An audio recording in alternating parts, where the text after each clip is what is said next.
Gente, eu tava ouvindo uma pessoa falar umas coisas aqui que, olha, que chega a ficar irritada. O homem falando que quem aceita Jesus, cresci ouvindo isso, né?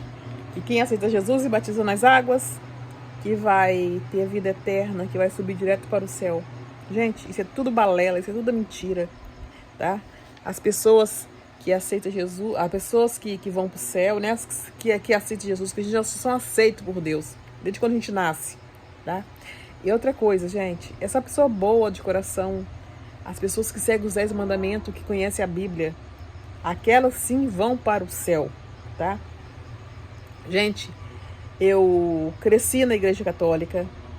A igreja católica não me preenchia. Eu fui para a igreja evangélica. O pastor dizia que eu estava possuída pelo demônio, entendeu? Que era o demônio que vinha falar coisas comigo. Eu sempre via as coisas, sentia as coisas. Se uma pessoa ruim, uma pessoa de coração ruim chegar perto de mim, eu sei. Eu consigo adivinhar até o que a pessoa está pensando, se vocês querem saber de uma coisa. Eu fui trabalhar no restaurante e lá trabalhava uma mulher pela manhã, né? E trabalhava eu e mais 4 pela noite. Essa que trabalha pela manhã, ela morava nas casas dos outros. Então ela pediu para ficar na minha casa. E como eu sabia, eu consigo sentir as coisas. Quando essa mulher me pediu por telefone, ela pediu me chorando para me ficar na casa dela, porque ela não tinha para onde ir. O Espírito Santo de Deus estava falando no meu ouvido: não deixe, não deixe, não deixe, não aceita, não aceita, não aceita. Mas eu com o coração, né? O coração da gente dói. Aí eu falei: não, imagina se fosse eu, imagina se fosse um parente meu. Deixei essa mulher ficar na minha casa. Eu falei que eu sou da minha casa sem regras, eu não aceito homem na minha casa. Gente, eu saí, gente. 3 dias depois eu saí. Quando eu voltei, essa mulher estava com um homem na porta da minha casa. E falei para ela: você infringiu as regras, então não dá mais pra você ficar aqui. Mas eu falei com carinho, né? Essa mulher tomou um ódio da minha cara, mas não é ódio que ela tomou, não. Ela tinha inveja, porque eu já era uma mulher velha. Eu tinha 19 para 20 anos, eu tinha uma casa, eu tinha de tudo do bom e do melhor na minha casa.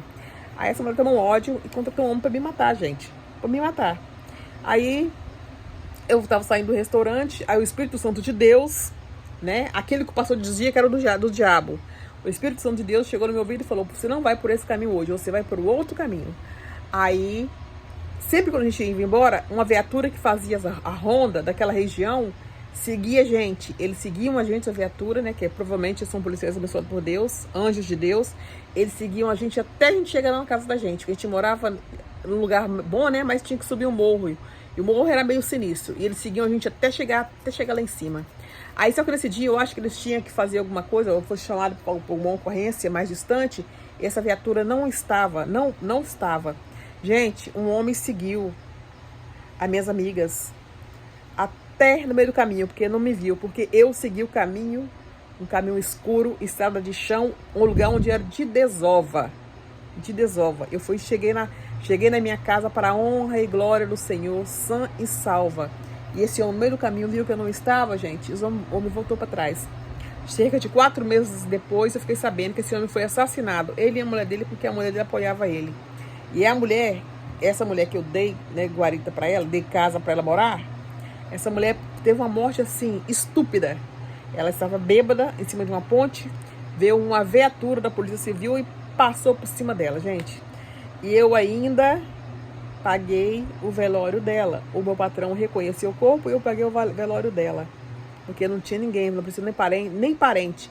Eu fiquei sabendo que até os parentes dela, o pai dela, ela mandou a roubar a casa do próprio pai. É uma pessoa assim que não valia nada. Então, gente, não é as pessoas que aceitam Jesus e que vai para a igreja e que vai para o céu. São as pessoas puras de coração. São aquelas pessoas que não roubam, são aquelas pessoas que não matam, são aquelas pessoas que não levantam falso testemunho, são as pessoas que honram pai e mãe, são aquelas pessoas que amam a Deus acima de qualquer coisa, que não toma o seu santo nome em vão, que guardam os domingos e as festas. São essas pessoas que vão para o céu, gente. São essas pessoas que vão para o céu. Não é aquelas pessoas que vão para a igreja e vivem naquele mundinho, entendeu? Que só eles. Que nem uma história de um bispo aí. Um bispo, ele pede dinheiro, né? Para poder ajudar as pessoas, que eu ajudo também. Ele foi ajudar um hospital de câncer, né? Que é uma irmã Dulce, né? Eu acho, de Minas Gerais. As pessoas que eram evangélicas não gostaram que ele ajudou. Mas Deus não disse que você tem que ajudar só os evangélicos, não, só os católicos, só os espíritos, só os candomblé lá, entendeu? Deus ama todos nós, todo mundo. Não há diferença de pessoas para Deus, de religião para Deus. Deus está onde está o coração puro das pessoas. Gente do céu. Então, não é aceitando Jesus e batizando nas águas que você vai para o céu, não. Você vai para o céu quando você segue os 10 mandamentos, lê a Bíblia e segue a Bíblia. É isso que te leva para o céu, tá? Lembre-se disso. Não é o que o pastor disse que vai te levar para o céu, não. Vai ler a Bíblia, vai conhecer os 10 mandamentos e vai seguir os 10 mandamentos. É isso que te leva para o céu.